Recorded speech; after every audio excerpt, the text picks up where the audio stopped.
Welcome to episode 71 of the Left Behind Game Club. This week, we play Doom 2016.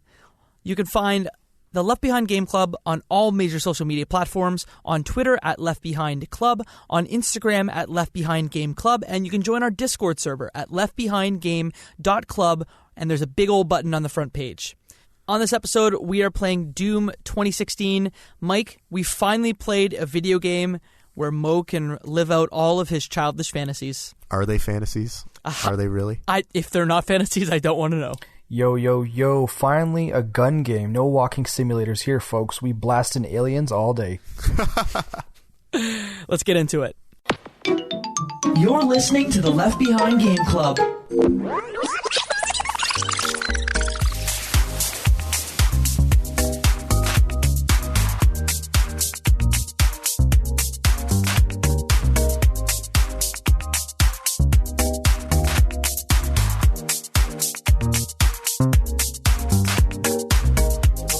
Welcome to the Left Behind Game Club, our never-ending attempt to make sure that no game is left behind. I'm your host, Jacob McCourt, and today I have two friends with me. The first friend, you know him, you love him. His name is Michael Ruffolo. I'm excited to talk about a great game. And here to talk about a great game with us is our second friend. He is the king of guns himself, Mr. Mohammed Murtadi. Yeah. Guys, it's time. We've gotten rid of all these walking simulators. It's time to take down some demons. Based on that intro, I'm kind of surprised that Mo didn't go into like the arms running trade, you know? I think I have to be Russian to do that, and I lack that's true. I lack There was the a moment. strength. There was a moment No there one, no where... one would expect the Canadian though, right? It's Ooh, like the best cover. You're right. It could be like a mule. Yeah, there was a moment there where we didn't think you were going to be able to record, Mo, and I think Mike sent a message in the Discord saying, like, no, this is a game for you. You absolutely have to be here and cannot skip, so we're glad to have you. Yeah, I think for everyone that's listening, I had some technical issues, so we've tried to fight our way, and I think we have a solution now to keep me on this particular episode. So thanks for accommodating, guys. Glad to be here. Hey, no problem. We are here to talk today about Doom 2016, developed by id Software, published by Bethesda Softworks / ZeniMax Media. It was released on Windows, PS4, Xbox One on May 13th of 2016, and Nintendo Switch on November 10th of 2017. Gentlemen, for those who might not know what Doom is, what is Doom? I might want to chime in here. In the simplest way possible, I feel like it's the quintessential, perfect, amazing first-person running gun, you're invincible shooting video game where you're taking down demons, the stereotypical bad thing in the world, and you're almost invincible in terms of ammo collection, in terms of strength, in terms of speed, very superhuman-esque, and I feel like it's the foundation on which other first-person shooters try to build themselves off of. Very, very much agree.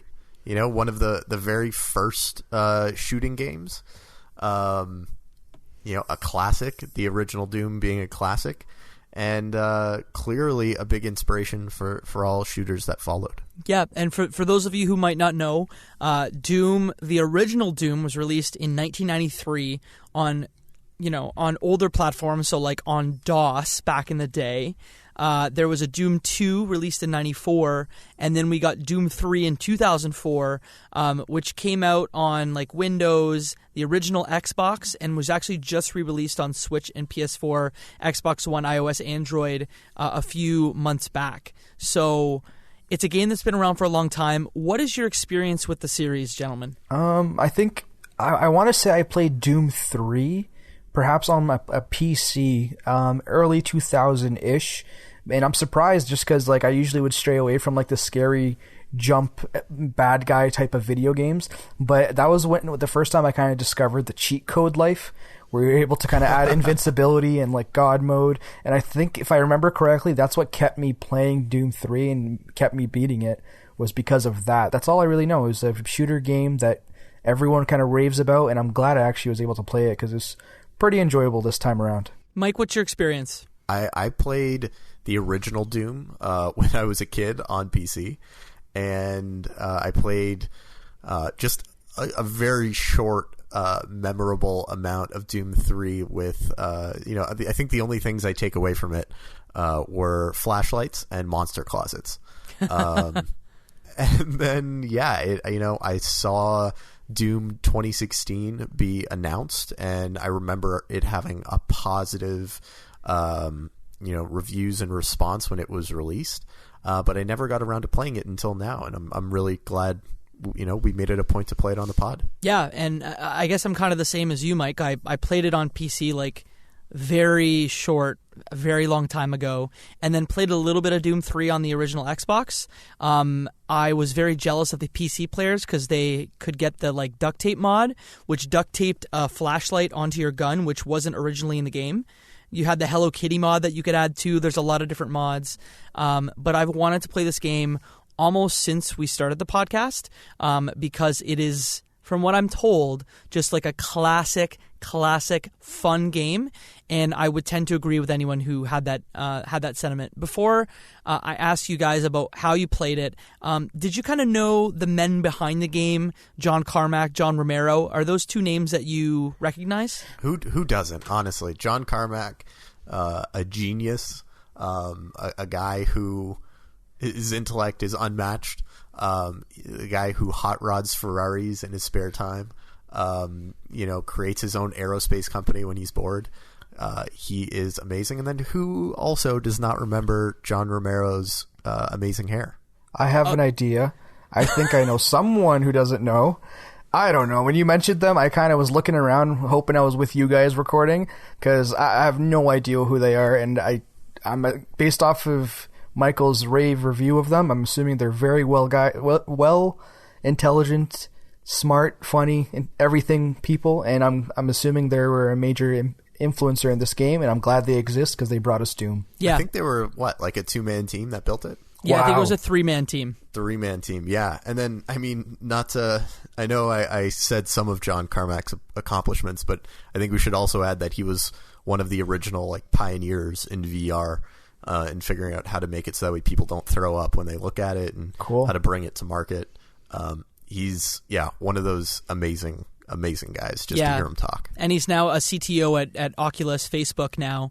And if you want a fun video, and I'm sure, Mike, you've seen this video, but I remember when he was going around to E3, and I don't think he was actually officially with Oculus yet, and he was just bringing people into a curtained off area at E3 and was just showing them his new prototype VR when he was super excited about it. There's a great video, I think it's a Giant Bomb video, where he takes Brad Shoemaker in to play with VR back in 2012, and it's a really fun watch. The third name is Tom Hall, and again he was the third guy on it. So that's what we know about Doom, about Romero, about Carmack, about Hall. How did you guys play Doom 2016? I was on mouse and keyboard on Steam. Playing it that way. I wish I had my Xbox Elite controller because I feel like the rumble would have been incredible. Luckily, the sound kind of compensated for it, and that's how I played. Mike? I played on my Xbox One with my Elite controller. Oh, jelly. And had a really great time. Jacob, what about you? I played it on the Xbox One as well, on Game Pass. I had a sealed copy. I'm pulling another Jacob here, but I had a sealed copy on PS4 that I didn't use because I played it on Game Pass instead. So maybe getting rid of that sealed copy. But I played it just on the regular Xbox One controller and had a great time with it. So we've talked about the guys behind it. We've talked about what Doom is, what our history is. What does Doom play like? You know what? I watched a review on Doom, and I think the wording of the review, this one review comment explained it really well. They said this isn't a first-person shooter where where you have to survive waves of demons. It's a first-person shooter where the demons have to try and survive you. So you're essentially you're a super fast. Yeah, it essentially covers it. You're essentially not a super powered, but you have that very quick, agile movement compared to some of the realistic first-person shooters. You're running around, finding weapons, upgrading weapons, and just unleashing everything that you have to take down demons. And there's boss battles. There's those traditional boss battles where you fight big, giant, overpowered monsters who have different types of ways of attacking you, and you have the very traditional health bar right in the center that kind of brings them down. It's as if you looked up in a textbook the definition of a first-person shooter game, I feel like there has to be a reference to Doom to kind of articulate what a first-person shooter game is.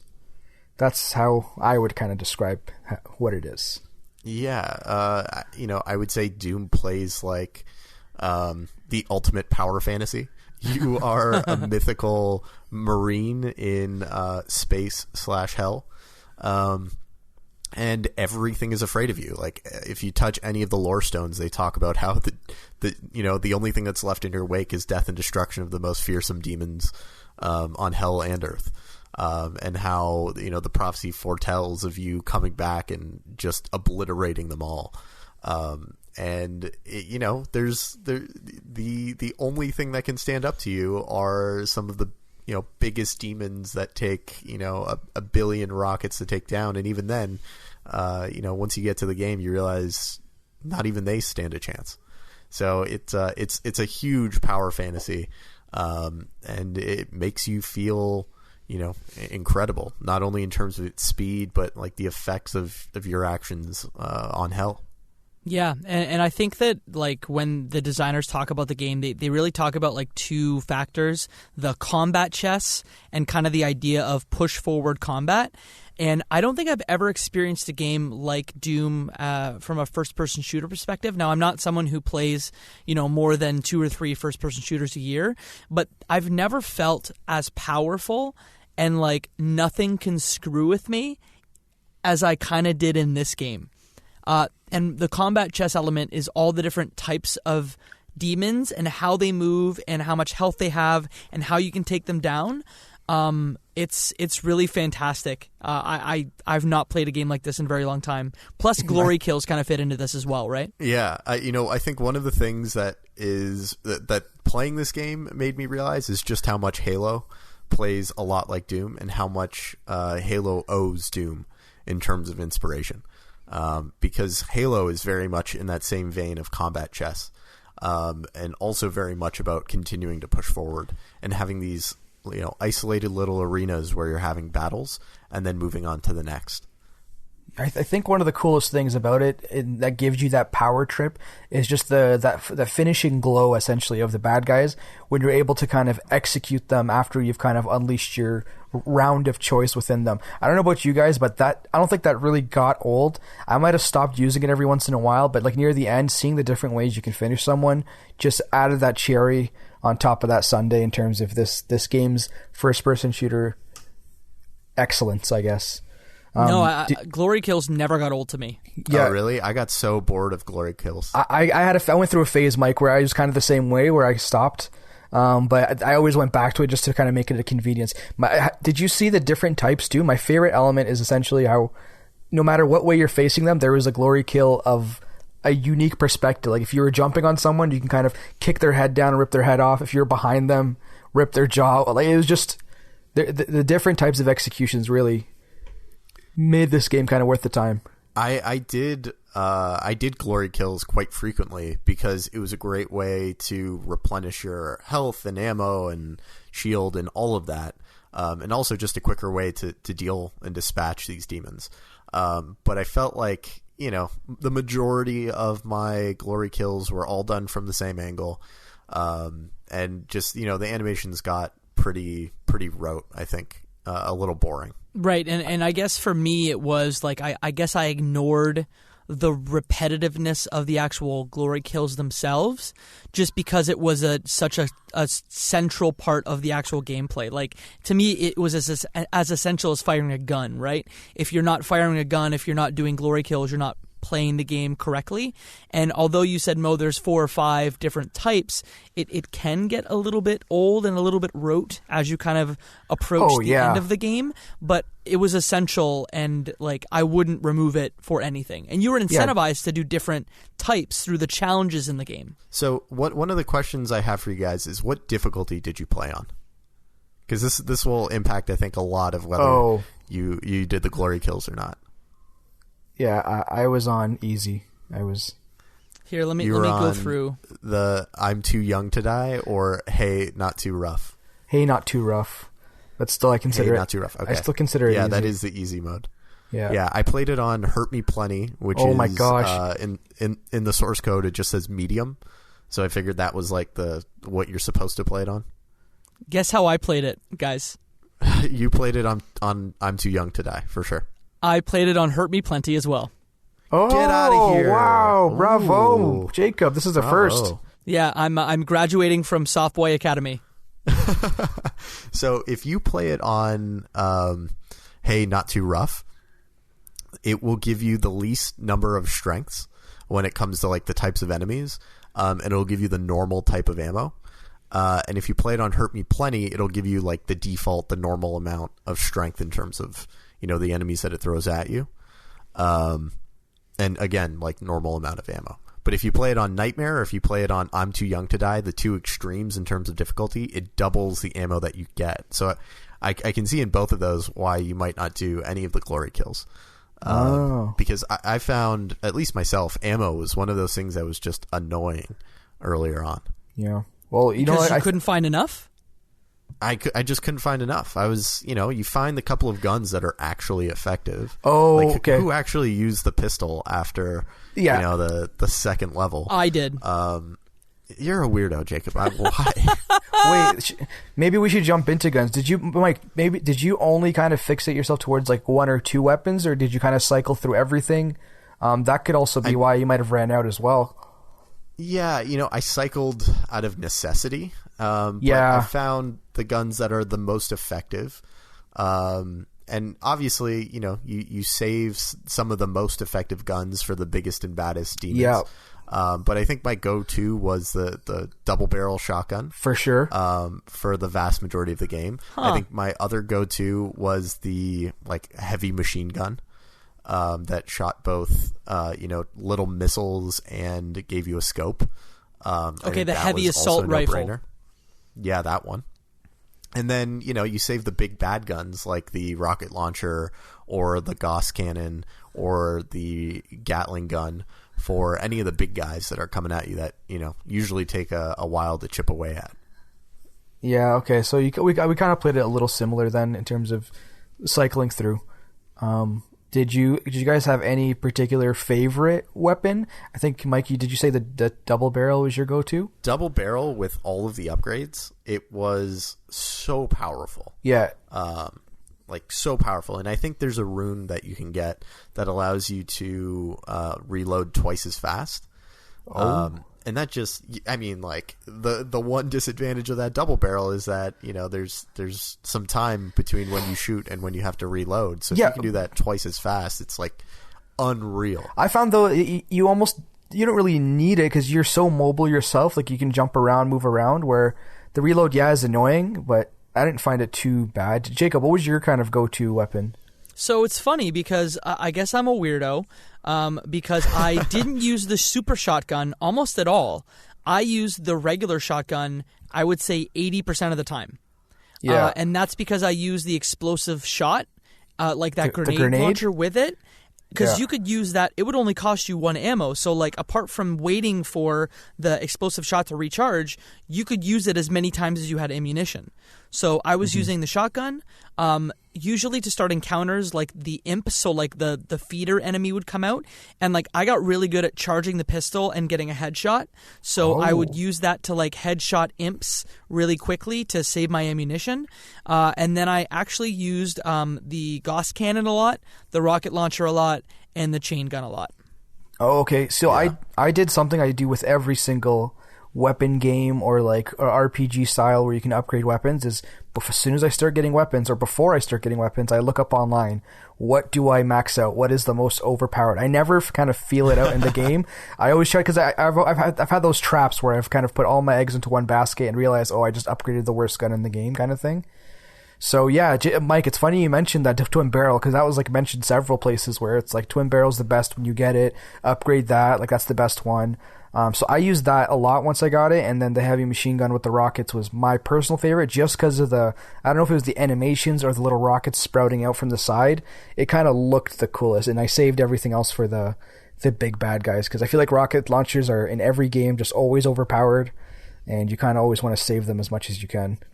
Same with the Gauss, which I called the railgun every single time. Is this a good place to kind of talk about the weapon upgrade system, the weapon mods you can get, Sure. as well as kind of the limited use weapons? Yeah, I think like the chainsaw and stuff. Yeah, so in the game you can collect these like weapon mods, and you actually have to go in the environment and find these like little robots that have an upgrade pack. I only found about 7 of them, and I guess you can find like 14 or 15 of them to get all of the upgrades. But essentially you're set down kind of 2 paths on most weapons where you have to choose between either a scope or a missile, or you have to charge between a remote detonator and a lock-on burst. So Yep. I got 1 upgrade for all guns and then 2 upgrades for another. What were some of the upgrades, or the weapon mods rather, that you guys went and used?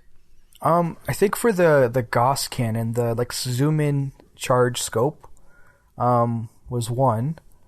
The other one, I think the mini rockets as well on the heavy machine gun. I think those are the only 2 that I can kind of like really say that I've used a lot. Everything else was more so not used. Yeah, so in terms of I think that's called equipment, like the different upgrades to the guns. So I unlocked all of them, and the ones that I used the most, I think were largely on the heavy assault rifle. I used both the scope and the little barrage of rockets, context depending. And then I used the turret for the rail gun, the Gatling gun, or the minigun. The movable turret or whatever, the 3? Exactly. Oh yeah, the I got turret. that one's wicked. Yeah, and then later in the game I found the value in that plasma rifle, the like shock ball that it shoots that freezes demons in place. That was just super helpful. Even if you're just shooting that to stun them and then switching to another weapon to do your damage, incredibly powerful. And then lock on with the rocket launcher. I tended to switch around and play with a little bit of everything. I think the one that I found the least usage on was the standard shotgun once I unlocked the double shotgun. The standard shotgun, even with the triple burst or the explosive impact round, both of those just weren't as useful use of ammo compared to just pulling out the double barrel. It's funny you mentioned that, because like in those like reviews of like what's the best gun, they all mentioned like once you get the twin barrel, just ditch that single pump action shotgun because it's just not worth your time. And it's so funny, like you figured that out naturally, Michael, and then Jacob figured out the polar opposite. He's like, it's the best gun in the world. Yeah, So well, I got both upgrades for that gun. So like I committed to that weapon, and now I'm almost thinking. And again, it's kind of why what's fun about these podcasts is seeing where we differ and where Jacob should probably learn to read some internet before he plays a game like Doom.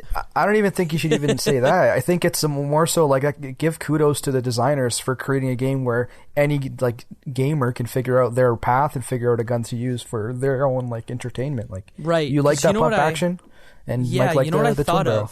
I thought of Ratchet and Clank and like the weapon diversity. I know Yes. like literally polar opposite games, but like I thought of the weapon upgrade paths and the satisfying nature of playing that game for the weapons in this game. Yeah, I hear you. Yeah, and then beyond the weapons we talked about, there's the chainsaw and the BFG 9000. Oh, right. What great limited use weapons. I used the chainsaw, I think not as much as I probably should have. I was continually running up against additional like gas canisters to reload my ammo there. And the same thing for the BFG. I didn't realize what the BFG ammo looked like for a long time just because I didn't know how to pull it out and use it. And then once I did, I just didn't use it enough. I felt pretty good about my standard arsenal of weapons. It was actually super embarrassing that I got the BFG and then switched weapons and could not figure out how to pull it back out, and just ended up playing through the game for a good chunk before I figured it out. Oh man, because that weapon is so satisfying to use. Yeah, it really is. But it's also but at the same time, I'm not a huge fan of the overpowered single shot anything dies kind of weapons most of the time. Like it's a nice novelty thing, but that kind of destroys the gameplay, I think. Like it's a good to have, but I don't want to use it as like a primary. I'm glad the ammunition was hard to find for chain, and I never really used the chainsaw that much either, Mike. I'm on the same page as you. Yeah, and I would only use it when I was low on ammunition, kind of like you guys probably would. And the BFG, like when I had 1,000 demons in front of me, and I knew that they would just explode into bloody glory. Should we talk about bosses? Yeah, let's talk about bosses. Unless you wanted to talk about the powers or the runes before we did that. So I did pretty much every rune trial that I could find. But I found that, like, as much as I think I unlocked all but 2 of the runes, I maybe only might have missed 1. There was only 3 or 4 that I liked or that I thought were going to be useful in my, like, style of playthrough. And I wish I could remember exactly what those were, but I just remember picking those, ending up completing the challenges that were associated with each, and then not really changing them for the majority of the game. Did you guys find the same thing? Yeah, I totally did. I only did 4 of the rune trials, and that's because I guess I mainlined a little. I guess I didn't go out of my way to look for runes, so I ended up with the vacuum, the equipment power, the in-flight mobility, and another one. But I ended up just using the vacuum and kind of the in-flight mobility, so I could kind of control my jumps. And beyond that, like they didn't have much effect on my gameplay, but there are some I wish I had. Like the ammo boost could give you a chance once you got mastery to get BFG ammo, which would be incredibly useful for this game. That would be really helpful if I ever was low on BFG ammo. Right. I rarely used it. I think I used it a couple of times near the end of the game where I was just overwhelmed and swamped with like the Baron of Hell, running down at me. And having like a bunch of the Mancubus like style enemies, both the green and the red ones, shooting stuff. And that was really the opportunity. I'm like, okay, well, it's time to clear out this arena a little bit. Let's make some space so I can go, get some more ammo, get some health pickups, things like that. Mm-hmm. And that's when I found that I ended up using it. What demons did you guys find were most interesting? I really liked the pinkies. The little rhinos. Yeah, and the design on them was so much different than Doom 3. I don't know if you've seen the Doom 3 pinkies, but they had like their lower torsos were like robotic, whereas like these ones are fully fleshy, and like they were so annoying because they took so much to kill. They rush at you, but they were just kind of adorable. Jacob and his demons from hell. Yeah, Pinky's so cute.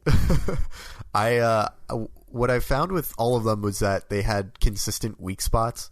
Like the head was always a weak spot, and then somewhere in their back was a weak spot.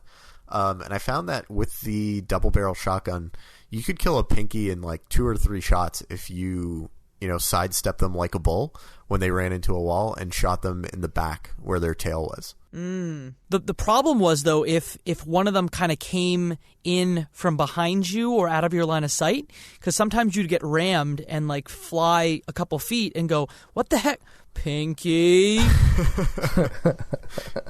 No, totally. I didn't really care for any of the regular demons. I kind of just was a huge fan of like the cyber demon, the first, I guess, boss guy, just because he was like half cyborg, half demon, cannon on one arm, hook on the other. It was a very like super mega. I don't know. I like the animation. Yeah. I like the intro of him. I liked everything. He just when he, because we haven't really played a game with like boss battles. I remember Jacob you mentioning before, like there's no more boss battles. They're all kind of dead. Whereas like this one kind of had that stereotypical entrance to the arena. This is the guy you're facing. Health bar shows up, and it was everything that a boss battle is in terms of a definition. That's why I liked him. What I liked is that for each new time that they introduced an enemy, it felt like a sub-boss battle where it wasn't like quite dedicated as a boss battle in itself, but it was the first time you're exposed to them, and they are clearly the most fearsome thing in the arena, aside from you, of course. And so it's, kind of figuring out what their attack patterns are, how do you deal with them, how much damage can they take, how do they behave, And then you just end up finding out that they're just part of the, the low level of demons that they throw at you until you hit something like the cyber demon. Yeah. Where, I know, Mo, you almost definitely did not read any of the codex entries on Come on. these Come demons. on now. But what do you think? But okay. Look, I was giving you a little bit more credit than I should have. Yeah. You definitely did not read any of these entries. No. But if you read the entry on the cyber demon, it is so cool. It's like reading about the Hulk, where it is like just pure rage.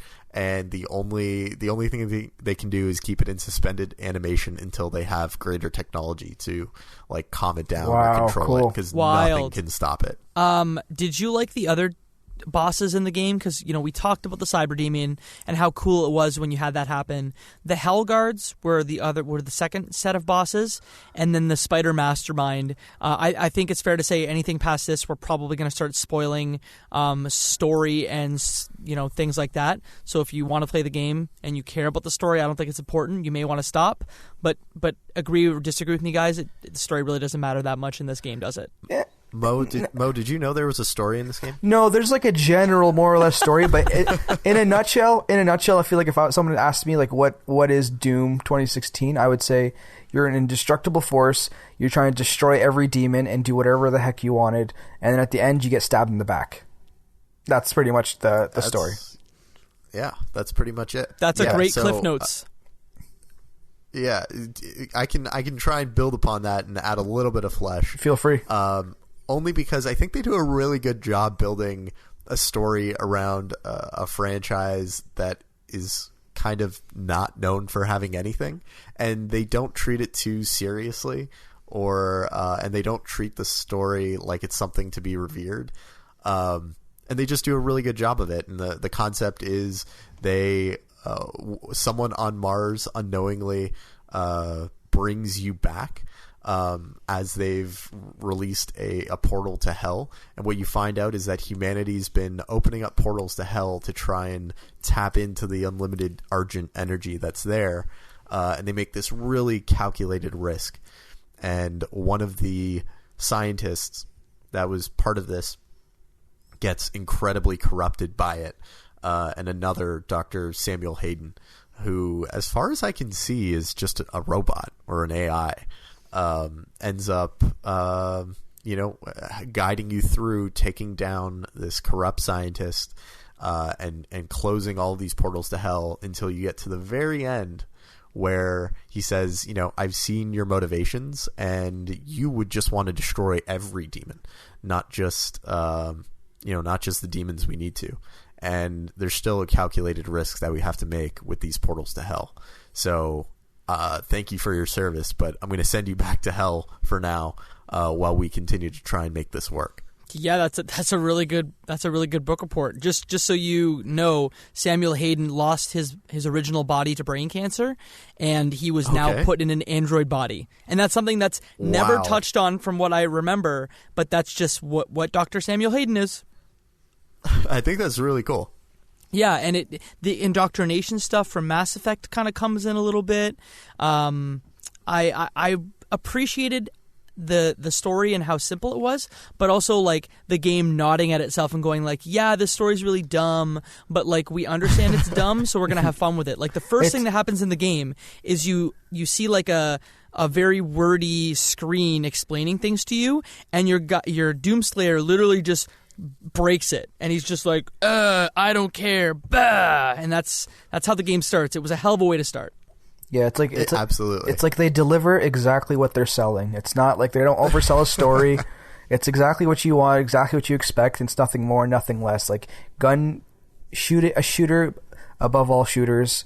Story is there, not going to blow you away, but it's a placeholder for the game. Like it's very well done, very well done. Yeah. You know what really impressed me about this game, though, is the sound.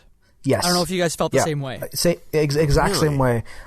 So maybe hopefully I'm articulating it the same way as you're thinking, Jacob. But it's the way when I was consuming it, it was essentially like it was same thing with like they're delivering what they're selling. It's like you're expecting to be in like a demon world. The blasts have all corresponding effects. Anything that sounds like it's going to be a big monstrous like cannon shot sounds like a big monstrous cannon shot. It wasn't. It was very. I don't know. I can't explain it the way I want to, but it sounded exactly how it looked, and it looked great, and it sounded great the way it was like you're going through the game. Yeah, and that's from both like a sound effect perspective and also from like a music perspective, which like I am not like a progressive rock heavy riffs. Or heavy metal guy at all. But I walked into a used game store in Toronto, and this story is relevant, so play with me for a second. Called ANC Games. I walked in, guy asked me what I was playing. I said Doom 2016, and he says the coolest part about that game is as demons move in and out of the environment. So like let's say they go into another room, the music will actually shift and change between different channels to accommodate the fact that monsters aren't in the same room as you. Oh, cool. So like they do some really cool stuff with sound and music, and like look, this is a big dumb video game and it's great. And the soundtrack like really matches that in like the best way possible. And I think you mean that in an endearing way, a big 100%, 100%. Yeah, I love this game. This is totally like it, but it is what it is. It wears its heart on its sleeve. It is a very simple game to understand. But yeah, the music and sound effects kind of are there to match. Graphically, did you guys like it? How did it look on PC, Mo? It looks great. I don't have the most high-end specs in terms of a game. I do have like a dedicated gaming graphics card and all of that stuff. It looked like a standard AAA title with AAA graphics. I wouldn't say it was like PS4 Pro Horizon Zero Dawn-esque, but at the same time, it was very arcadey demon shooter game with pleasant graphics that I expect from a AAA title of 2016. Yeah, they made the most of I think the art style and the graphics that they had. Yeah, overall I thought it was really great. I also really liked that they broke up a lot of the shooting sections with interesting like jumping puzzles and maneuvering puzzles. And I thought those were the areas that the game looked the best. Like when you're trapped in like I think trying to unlock the BFG, and you have to jump through like Mission Impossible style lasers and stuff like that. I thought that looked really cool, and I thought it was a fun way to break up kind of the monotony of just killing wave after wave of demon. And those jumping puzzles could have been very bad. Yeah, absolutely. But I think like in the same way that like Mo was saying, you can move really fast. I think the controls are really tight, and you feel like you have a good sense of how to maneuver your character. Yeah, you're in control every time. It's not like it's very precise and very fast, but it's not overwhelming where you feel like you're losing control. Yeah, but in my memory, this is the fastest my player has moved in a first-person shooter from what I can remember. You know what it is? It's because modern like first-person shooters, especially, they make a very like active point of like making the character move as if like a normal human would move with steps. So if you pivot, you're not quickly pivoting right away. It's almost like as fast as someone would fast shift their legs. If you ever see those videos when they're previewing like the PS4 generation like sports video games like NBA and 2K, they talk about how like the actual character is not rotating on like a circle. They're actually moving their legs or showing that they're moving their legs before they change direction. Whereas this one, it's like you're on one single pivot and you're moving XY directions no matter like where your legs are essentially. Yeah, it's kind of incredible how they remade the original Doom. Like it feels like the original Doom in like obviously it's an old like DOS era game, but like they almost use that as the inspiration for how it looks, how it feels, how it plays. There's no reloading, there's no cover, there's not really a story that's that important. I just was really impressed by the game, and Hugo Martin, who's the creative director on the game, like he obviously had a design hand in it. He designed the Jaegers from Pacific Rim and worked at Naughty Dog before, so I can kind of almost in my mind see like some of Pacific Rim's design like permeating this game, just in the way that like robot suits surround fleshy demons. It's like they brought something back from the past that maybe people forgot and actually delivered. It's like essentially what our podcast's mantra is, like no game left behind. They felt so passionately about it that they remade it to ensure that it wasn't left behind and it still exists today. And hopefully we're kind of doing the similar service, bringing it to 2019 and hoping people can play it again. Yeah, did you know the history behind this game? And I don't want to spend a lot of time on it, but this game had a really tumultuous development cycle. Like, Mike, do you remember this one? I just vaguely. Do you want to fill in the story? Yeah. Do you vaguely remember when they were calling it Call of Doom back in the late 2000s? No, I don't. So if you want to look up more on this, I'll give you the 3-minute version, but Noclip runs a great documentary series on YouTube. It's 3 parts. You can check all of this out. But essentially they announced it at QuakeCon 2007, and it was supposed to be a heavily scripted military shooter. And this was via information leaked by Kotaku. They called it Call of Doom because it was so militaristic. It was supposed to be very scripted. It almost reminded me of the Resistance series when I looked at it really quickly. It went through a lot of change, didn't like the way it was turning out.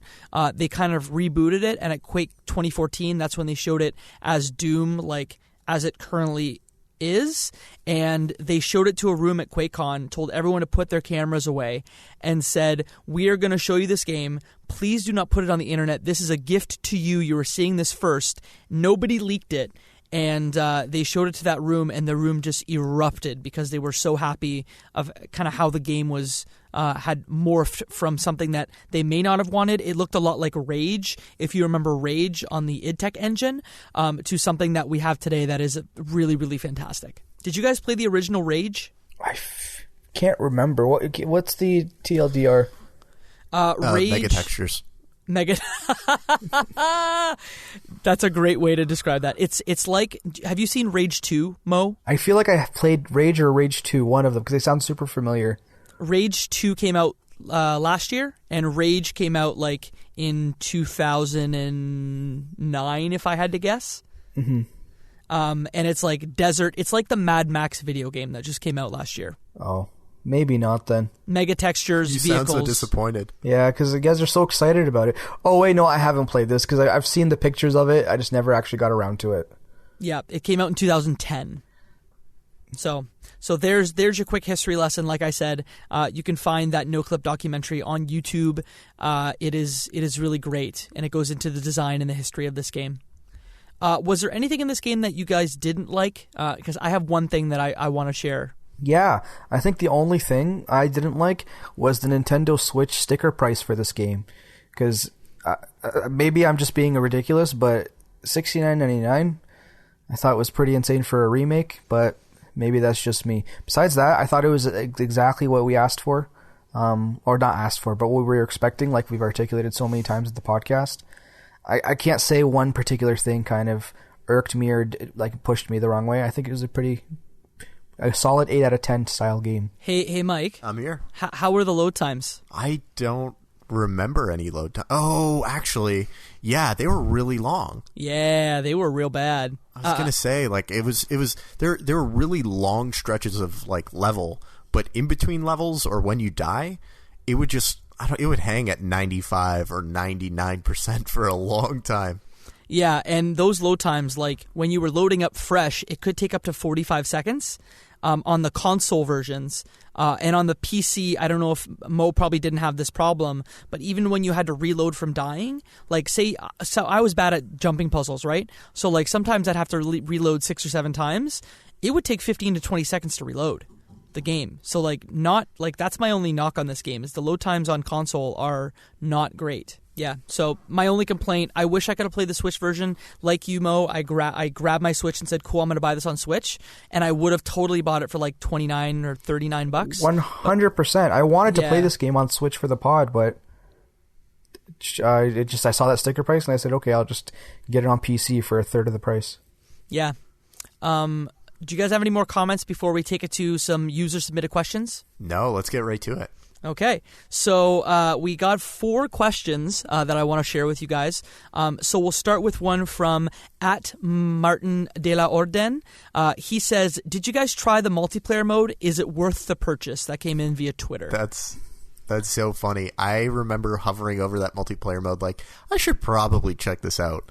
But I never actually did. I just mainlined that campaign. And I just assumed that no one was playing that multiplayer still.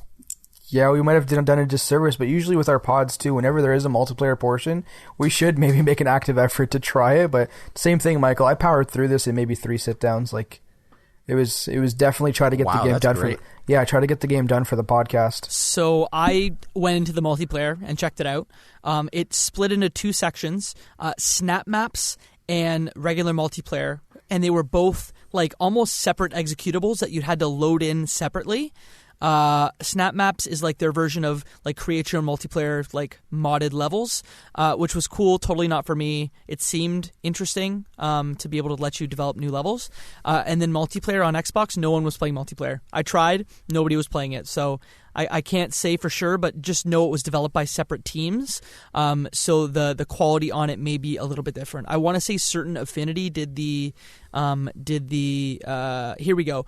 The Switch version was done by Panic Button, and I think the multiplayer was done by co-developed by Certain Affinity and Escalation Studios. So just be wary of that. Next question we have is from Andrew Percivali. He has been on the pod before, so hello, Andrew. He asked, what sensitivity y'all use? I'm maxed out. Sneaky face. Oh, I was on default. I never really usually play around with sensitivity. Maybe I should have. Mike? Yeah, I played on default sensitivity, and I found it was, I think even then, a little too sensitive for me. I was often overcorrecting. But that might just be because, I'm used to the sensitivity in other games that I play quite a bit. Yeah, and I was also default. I didn't even play with it because if it was any faster, I would not be able to easily shoot people. Third question. It is really sensitive. Yeah, very sensitive. Third question from Twitter is from friend of the pod again, Travis Colnut. He asks, Doom guy for Smash? ? That came in via Twitter. Whoa. Oh, that'd be so cool. But then again, isn't that like Samus? No, I guess not. Kind of in a way, but like, how do you have anything beat Doom guy? Right? Like, it just wouldn't be right. Mm-hmm. But it's kind of like having something beat Goku. No. I think it kind of works though, because think of it. He's a Doom Slayer. He's not a Mario Slayer. He's not a Pikachu Slayer. So he has the super ability. Are you telling me that like Mario is more fearsome than all the demons in hell? Well, combined? he is also Dr. Mario, so any injuries he can heal himself. Bam, life hack. We win. Okay. What weapons would he have in Smash? That's what I need to know. Probably super shotgun, rocket launcher, and assault rifle? He would be built exactly the same way I think Snake is. Yeah. Or like I feel like it's a Samus build, but like with different animation. Like he has the rocket, he has the bomb drop, he can have like a charge up shot. I don't know. But with different guns obviously. Yeah, I mean, I could see that. I just think that, like, the Snake, throwing the grenades, shooting a shoulder-mounted rocket, shooting a mortar, being a heavy character as opposed to a lighter one like Samus, I think those all fall a little bit more in line with how I think of Doom Guy, but like a mix I can between also the see two. where you're coming from. Yeah, mix between the two. I think I'm just doing it from a visual perspective. It just seems like a armored suit kind of thing. But yeah, yeah, that's a great question. It got us going though. One more question. I'm down also, Adam. One more question. It comes from Discord, and I think it's more of a question than a comment, but we'll see how we take this one. It comes from Thomas from Charge Shot. He's in the Discord. He says, "Rip or tear?" ? I don't understand. I think what he may be referring to is the one of the title tracks of the game, which is called Rip and Tear. But if he's actually asking, like, do we think that Doomslayer rips or tears? I think we could probably answer that with he tears, right? I'm too old for you youngins. I don't get it. You're younger than I am, bro. Yeah. Okay, well you're more in tune with what the kids are talking about these days, and I'm just like an old grandpa in the chair here. I say both rip and tear. What dabbing is? You sounded 1,000 there. You said what those kids like. What the kids be up to these days. Gosh. I'm pulling a Steve Buscemi, hello fellow kids, because I'm not getting it. Okay. Mo, same? Rip and tear all day. Final thoughts about this before we close out the episode. Doom 2016, great game for quick playthroughs. Like if you have it, like unfortunately during my playthrough it was rushed. I feel like if I did have it on the Switch where I can just pick up, play like a 15-20 minutes to clear a little area and move on to the next stage, it's a fantastic shooter that if it was a little cheaper on Switch, it would be great to add on. If you do have it or have it in your library, I think it's worth the playthrough. There's a lot of games that are older that aren't. This one is the one that kind of still shines and is worth every single minute of your time, and it won't kind of bore you if that kind of adds a little bit more incentive. I thoroughly enjoyed it. If there is a sequel, which I'm assuming there will be, I'm definitely going to pick it up and give it a shot as well, because it's earned my attention for the foreseeable future. Hey Mo, I've got some good news for you. There's a sequel coming in March of 2020. There's one in March? March of 2020, Doom Eternal hits the consoles. Wicked. I'm ready. Mike, sorry, cut you off there. No problem. I would also wholeheartedly recommend this game. I played it about an hour each night for a couple of weeks.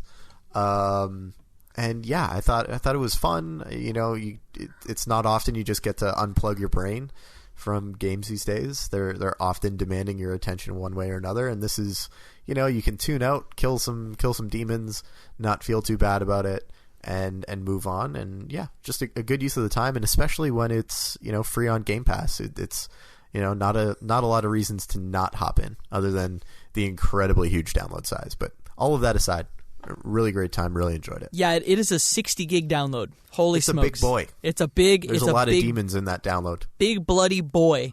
I kind of... same sentiment as Mike. I played it on Game Pass. If you have Game Pass, you have no excuse. It is big, dumb, ridiculous fun. And I can't say that I've played a game this year that I had more fun playing. It may not be the best game, but I had the most fun playing this game. So that is a big recommend from a guy who does not usually play shooters. 100%. Mo, if people want to talk more about Doom 2016, where would a good place to do that be? The great place is our Discord server that we have up and running, where we have all of our past guests and hosts kind of living in there, chatting about new games, the current podcasts we're talking about. And you can find that with a direct link on our current website at leftbehindgame.club.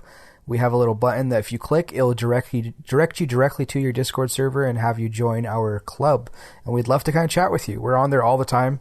So if you want to direct message us, give us a shout or say something, we're there, we're living there, and we're glad to meet you. Yeah, and if you ever want to join the discussion about the supremacy of Luigi over Mario, the greater of the two Mario brothers, feel free to join and join Team Luigi. I wish I was in the same room as you, Mike, so I could take the microphone away from you at this one moment. Team Mario for life. And then beyond that, we just want to say thank you and hello to any new listeners that may be joining. We were just recently featured on the iTunes new and noteworthy section in Canada. So if you are listening to the show for the first time, thank you. There's a big catalog for you to listen to. You may want to join the Discord to chat about games. And for those of you who helped us get there, thank you. Mike, if people want to find you on the internet, where can they do so? You can find me at Ruffolo M on most social places online, or michaelruffolo.com. And yeah, if you want to chat, I'm always in the Discord. So happy to chat there too. Mo, where can the people find you at? They can find me at Murtadi on almost all social media platforms, or murtadi.com. And like Michael, I will be in that Discord server chatting with you guys. Jacob, where can the fine folks find you? Find me in the Discord, but also at Jacob McCourt on all major social media platforms and at jacobmccourt.com. Mike, what do we say to him? And that, my friends, is one less game left behind.